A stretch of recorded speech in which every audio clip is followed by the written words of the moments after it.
Friends ఈ రోజు video వచ్చేసి మనం సీసీటీవీ ఇన్స్టాలేషన్ చేసుకునేటప్పుడు సీసీటీవీ మానిటర్ పెట్టుకోవాలా ఆర్ సీసీటీవీ ఎల్ఈడి డిస్ప్లే పెట్టుకోవాలా అన్నది ఆలోచిస్తాం అనమాట. ఈవెన్ ఈ క్వశ్చన్ అనేది ఇంటిగ్రేటర్స్ కూడా ఉంటుంది, అలాగే మన కస్టమర్స్ కూడా ఉంటుంది. సో ఈ వీడియో ఎక్కడ స్కిప్ చేయకుండా ఫుల్ గా చూడండి. ఈ వీడియో చాలా ఇన్ఫర్మేటివ్ అండ్ నాలెడ్జబుల్ గా ఉంటుంది అనమాట. సో ఈ వీడియోలోకి వెళ్లే ముందు ఒక లైక్, షేర్, సబ్స్క్రైబ్ చేయండి. అలాగే కింద గంటను లాగ్ పెట్టుకోండి. ఫ్రెండ్స్ ఈ రోజు వీడియోలో నేను మీకు మానిటర్ చిన్నది తీసుకోవాలా లేకపోతే పెద్దది తీసుకోవాలా లేకపోతే ఎల్ఈడి డిస్ప్లే తీసుకోవాలా లేకపోతే నార్మల్ మానిటర్ తీసుకుంటే సరిపోతుందా అన్నది చెప్పబోతున్నాను అనమాట. సో ఫస్ట్ ఆఫ్ ఆల్ ఏంటంటే మనం మానిటర్ సెలెక్ట్ చేసుకోవాలి అనుకున్నప్పుడు దానికన్నా ముందు మనం కెమెరాస్ అన్నది చూస్ చేసుకోవాలన్నమాట. సో ఫస్ట్ ఆఫ్ ఆల్ మనం ఎన్ని కెమెరాస్ పెడుతున్నాం, అలాగే దాని ఎంతవరకు మెగాపిక్సెల్ ఉంటుంది ఏంటి అన్నది ఫుల్ గా డీటెయిల్ గా తెలుసుకున్నాకే మనం మానిటర్ పర్చేస్ చేయడం బెటర్. ఎందుకు అంటే మానిటర్ అన్నది మనకి వచ్చేసి చిన్న మానిటర్ అయినా సరే పెద్ద మానిటర్ అయినా సరే ఎటువంటి ఇబ్బంది ఉండదు. కాకపోతే ఏంటంటే మానిటర్ కేవలం మనకి లైవ్ ఆర్ ప్లేబ్యాక్ ఇలాంటి చూడడానికి అండ్ మానిటర్ లో సెట్టింగ్స్ చేయడం వరకే మనకి మానిటర్ యూజ్ అవుతుంది అనమాట. సో అలాంటప్పుడు మనం అంత హెవీ బడ్జెట్ అన్న మానిటర్ మనం చూస్ చేసుకోవాల్సిన అవసరం లేదు. సో ఇలాంటప్పుడు మనం ఏంటంటే మన కెమెరాస్ రిజల్యూషన్ హై ఉన్నప్పుడు 4K or 8K monitors or LED TVs వరకు తీసుకోవడం బెటర్ అనమాట.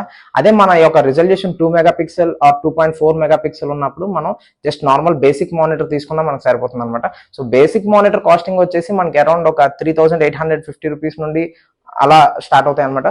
సో దాన్ని బట్టి మన బడ్జెట్ ఇక్కడ మెయిన్. సో బడ్జెట్ మెయిన్ అనుకున్నప్పుడు మన బడ్జెట్ మనం మానిటర్ కి ఎంత వరకు యూజ్ చేద్దాం అనుకుంటున్నాం, అలాగే కెమెరాస్ కి ఎంత వరకు ఇన్వెస్ట్ చేద్దాం అనుకుంటున్నాం అన్నది ఫస్ట్ ఆఫ్ ఆల్ మనం తెలుసుకోవాలి. బేసిక్ గా ఏంటంటే మనకి చాలా మంది ఇంటిగ్రేటర్స్ కానీ లేకపోతే కస్టమర్స్ కానీ మెయిన్ గా ఉండే థాట్ ఏంటంటే మనం బెస్ట్ మానిటర్ ఇస్తే ఆర్ హై రిజల్యూషన్ ఉన్న మానిటర్ ఇస్తే ఏమవుతుంది అంటే మన కెమెరాస్ ఏదో హై క్వాలిటీ కనిపిస్తుంది అని ఎక్స్పెక్ట్ చేస్తారు. సో అది అన్నది చాలా తప్పు అనమాట. ఎందుకు అంటే ఫస్ట్ ఆఫ్ ఆల్ మానిటర్ కాదు అక్కడ మనకు కావాల్సింది కెమెరా క్వాలిటీ. ఇందాక నేను చెప్పా కదా, మనం తీసుకునే కెమెరా క్వాలిటీ బట్టి మనకి దాని యొక్క అవుట్పుట్ అన్నది ఉంటుంది. ఎందుకు అంటే monitor is only for the display అనమాట. సో ఇక్కడ మనం ఏదైతే మానిటర్ మనం లైక్ హై ఎండ్ లో ఇచ్చేసి కెమెరాస్ అన్నది లో వర్షన్ లో ఇస్తే మాత్రం మనకి అది ఎంత కాస్ట్లీ మానిటర్ పెట్టినా సరే యూజ్ ఉండదు. సో కస్టమర్స్ అయినా సరే ఇంటిగ్రేటర్స్ అయినా సరే మీరు ఒకటే ఆలోచించుకోండి, ఎప్పుడైనా సరే మనం కెమెరాస్ అన్నది బెస్ట్ అన్నది చూస్ చేసుకోవాలి. మానిటర్ అన్నది మనం కెమెరాస్ బట్టి మనం మానిటర్ అనేది డిపెండ్ అయ్యి ఉంటుంది అనమాట. ఎందుకు అంటే ఇందాక నేను ఆల్రెడీ చెప్పాను కదా, మానిటర్ లో కేవలం మనకి లైవ్ చూడడానికి, ప్లేబ్యాక్ చూడడానికి ఆర్ ఎల్స్ ఇంకేమైనా సెట్టింగ్స్ ఉంటే చూడడానికి తప్ప ఇంక అంతకు మించి మనకి మానిటర్ అనేది యూజ్ ఉండదు. సో ఎప్పుడైనా మనం తీసుకునేటప్పుడు ఫస్ట్ ఆఫ్ ఆల్ మానిటర్ అనేది పాయింట్ కాదు. ఫస్ట్ ఆఫ్ ఆల్ ఎప్పుడైనా మనం చూస్ చేసుకోవాలి అనుకుంటే కెమెరాస్ లోనే మనం హై ఎండ్ లో చూస్ చేసుకోవాలి. దాని తర్వాత అప్పుడు మన బడ్జెట్ మనం చూసుకుని దాన్ని బట్టి అప్పుడు మనం అలొకేట్ చేయాలి. ఇన్ కేస్ మనం మానిటర్ కి ఇన్వెస్ట్ చేయడానికి ఎంత అవుతుంది అని మీరు నన్ను అడిగినట్టయితే మానిటర్ ఇన్వెస్ట్మెంట్ వచ్చేసి 3850 రూపీస్ నుండి స్టార్ట్ అవుతాయి. అది వచ్చేసి 15 ఇంచెస్ ఆర్ 15.6 ఇంచెస్ ఉంటుంది అనమాట. అది మీ యొక్క మార్కెట్ ఏరియా బట్టి డిపెండ్ అయ్యి ఉంటుంది మానిటర్ అనేది. సో నేను ఇక్కడ చెప్పే ప్రైస్ కేవలం రఫ్ ఫిగర్ అన్నది మాత్రమే, అలాగని అదే స్టాండర్డ్ రేట్స్ అయితే కాదు. ఒక్కొక్క ఏరియాలో ఒక్కొక్క రేట్ అనేది ఉంటుంది.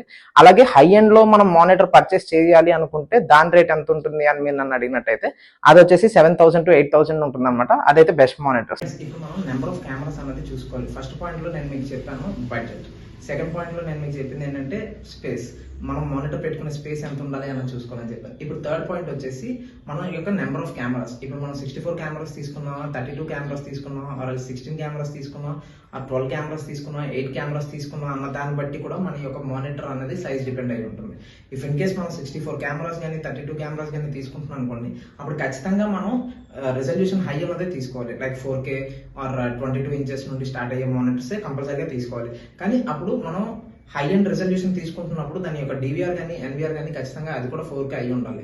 ఎందుకు అంటే ఇప్పుడు మనం హై అండ్ రెజల్యూషన్ మానిటర్ తీసుకున్నప్పుడు ఆర్ టీవీ తీసుకున్నప్పుడు మనకి ఖచ్చితంగా ఆ డివిఆర్ రెజల్యూషన్ కానీ 4K లేకపోతే ఆటోమేటిక్గా దాని పిక్సెల్స్ అనేది తక్కువ అవుతుంది అనమాట.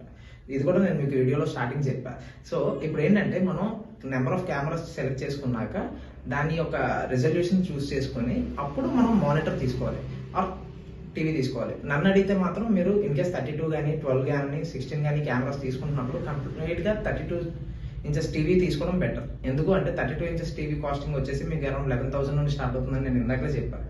సో ఇప్పుడు ఏంటంటే 11,000 నుండి స్టార్ట్ అయ్యే లైక్ టీవీస్ తీసుకునే ప్లేస్ లో మీరు మానిటర్ తీసుకోవాలి అనుకుంటే మానిటర్ ప్రైసింగ్ అనేది చాలా ఎక్కువ ఉంటుంది. లైక్ 22 ఇంచెస్ మానిటర్స్ కానీ ఆర్ 24 ఇంచెస్ మానిటర్స్ కానీ 32 ఇంచెస్ మానిటర్స్ కానీ దాని ప్రైసింగ్ చాలా ఎక్కువ ఉంటుంది. ఎందుకు అది మార్కెట్ లో ఎక్కువ ఉంటుంది అని మీరు నన్ను అడిగినట్టయితే అది కేవలం మనకి వీడియో ఎడిటింగ్ కానీ లేకపోతే వీడియోగ్రఫీ చేసే వాళ్ళకి కానీ లేదంటే గేమింగ్ ఆడే వాళ్ళకి కానీ వాళ్ళకి ప్రొఫెషనల్ గా యూజ్ అవుతుంది అనమాట. కానీ అదే మనకి సీసీటీవీకి వచ్చినప్పటికీ దాన్ని కంటిన్యూస్ గా మనం ఆ టైప్ ఆఫ్ యూసేజ్ ఉండదు కాబట్టి కేవలం మనకి ఇది లైవ్ స్ట్రీమింగ్ కోసం మాత్రమే కాబట్టి సో ఆ ప్లేస్ లో మనం ఏంటంటే అయితే ఎల్ఈడి టీవీ తీసుకుంటే మనకి బెనిఫిట్ అనేది నా సజెషన్. సో ఫ్రెండ్స్, నేను బడ్జెట్ ఇష్యూ లేదు అనుకున్న వాళ్ళకి చెప్పాల్సింది ఏంటంటే, ఇక్కడ మనకి బడ్జెట్ ఇష్యూ లేనప్పుడు మనం ఎల్ఈడి టీవీ అన్న చూస్ చేసుకోవచ్చు. ఎల్ఈడి టీవీలో నేను అసెంబుల్డ్ అన్నది చెప్పదలుచుకోవట్లేదు. ఎందుకు అంటే అసెంబుల్డ్ అన్నది ఆ డిస్ప్లే క్వాలిటీ అంత బాగోదు అనమాట. సో ఆన్ ప్లేస్ లో మనం ఒక 11,000 or 12,000 పెట్టుకున్నట్టయితే మనకి 32 ఇంచెస్ టీవీస్ అనేవి మార్కెట్ లో అవైలబుల్ గా ఉంటాయి. సో ఇంకా మనం డీప్ గా వెళ్తే మనకి డిస్ప్లే అన్నది మన యొక్క వారంటీ అన్నది ఎలా క్లెయిమ్ చేస్తారంటే, మన వాచింగ్ అవర్స్ అన్నది బేస్ చేసి చూస్తారనమాట. సో దాని యొక్క లైఫ్ స్పాన్ చూసుకున్నట్టయితే మనకి 7 to 12 hours అలా ఉంటుంది. సో దాన్ని బట్టి మనం ఇంకా ఎఫోర్డబుల్ అనుకున్నప్పుడు మనం ఏం చేయాలంటే, తీసుకుంటే కమర్షియల్ టీవీ అన్నదే తీసుకోవాలి, ఆ కమర్షియల్ ఎల్ఈడీస్ తీసుకోవాలి. సో దాన్ని తీసుకున్నట్టయితే మనకి లైఫ్ స్పాన్ అన్నది కూడా కొంచెం ఎక్కువ వస్తుంది అనమాట. సో దాన్ని ఏంటంటే మనం 24/7 యూస్ చేయొచ్చు. లైక్ 365 days కంటిన్యూస్ గా మనం మానిటర్ కానీ టీవీ కానీ రన్ చేసినప్పుడు ఏమవుతుందంటే మనకి ఎటువంటి ఇబ్బంది లేకుండా ఆ అదే డిస్ప్లే అనేది ఆర్ఎల్స్ కెమెరాస్ అన్నది ఇంకా ఎక్కువ లైఫ్ వస్తుంది. ఈ వీడియో అయితే ఇంతే అనమాట. ఈ వీడియో కనుక మీకు నచ్చినట్టయితే లైక్ చేయండి, షేర్ చేయండి, అలాగే కింద కమెంట్ సెక్షన్ లో మెన్షన్ చేయండి, కింద గంటను లైక్ పెట్టుకోండి. జై హింద్.